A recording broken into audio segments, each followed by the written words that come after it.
સુરતની લાજપોર મધ્ય જેલમાં નારાયણ સાંઈના સેપરેટ સેલની ખોલીમાંથી મોબાઈલ ફોન મળી આવતા સચિન પોલીસ મથકે ગુનો નોંધાયો છે। સુરતની લાજપોર જેલ ફરી એકવાર ચર્ચામાં આવી છે, જ્યાં બળાત્કારના ગુનામાં પાકા કામના કેદી તરીકે સજા ભોગવતા વિવાદાસ્પદ ધર્મગુરુ નારાયણ સાંઈની બેરેકમાંથી એક મોબાઈલ ફોન મળી આવ્યો અને લાજપોર જેલમાં ચેકિંગ દરમિયાન ઇન્ચાર્જ જેલર દીપક ભાભોરે બાતમી મળી હતી કે પાકા કામના કેદી નારાયણ સાંઈ પાસે મોબાઈલ ફોન છે। બાતમીના આધારે જેલની ઝડપી સ્ક્વોડ નારાયણ સાંઈના સેપરેટ સેલની ખોલી નંબર 1 માં તપાસ હાથ ધરી હતી। તારીખ 27/11/2025ના રોજ લાજપોર મધ્યસ્થ જેલના કર્મચારીને એક સ્પેસિફિક ઇનપુટ મળેલું હતું કે જહાંગીરપુરા પોલીસ સ્ટેશનમાં અગાઉ બળાત્કારના ગુનામાં જે પાકા કામનો કેદી નારાયણ સાંઈ આસુમલ હલપલાની લાજપોર મધ્યસ્થ જેલમાં જ્યુડિશિયલ કસ્ટડી હેઠળ છે,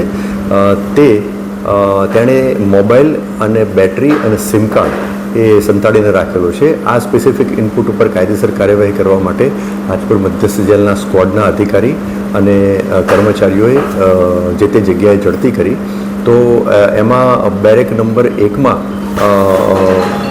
દરવાજાની જોડે મેગ્નેટથી એક મોબાઈલ સંતાડેલો હતો, મેગ્નેટ રાખી અને એ મોબાઈલ મળી આવ્યો। ત્યારબાદ મોબાઈલમાં જે બેટરી વપરાતી હોય છે એ પણ એ બેરેકના નકુચાના ભાગમાં સંતાડેલ હતી, એ પણ મળી આવી। અને નારાયણ સાંઈને જે બેરેકમાં રાખવામાં આવેલો હતો એટલે બેરેક નંબર 1 એમાં એનું જે ઇન્હેલર હતું જે એ યુઝ કરતા હતા, એ ઇન્હેલરના અંદરના ભાગે એક સિમ કાર્ડ પણ મળી આવેલું।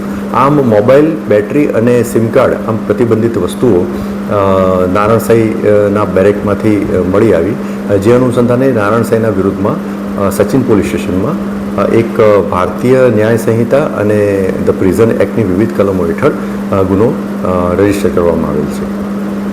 તપાસ દરમિયાન જેલના લોખંડના દરવાજા પાછળ ચુંબક વડે એક મોબાઈલ ફોન ચોંટાડેલો મળી આવ્યો હતો। એટલું જ નહીં, તેની પાસેના ઠેલામાંથી જીઓ કંપનીનું એક સિમ કાર્ડ પણ મળી આવ્યું હતું। જોકે નારાયણ સાંઈ ફોન પર વાતચીત કર્યા બાદ ફોનમાંથી બેટરી અને સિમ કાર્ડ કાઢી લેતો હતો।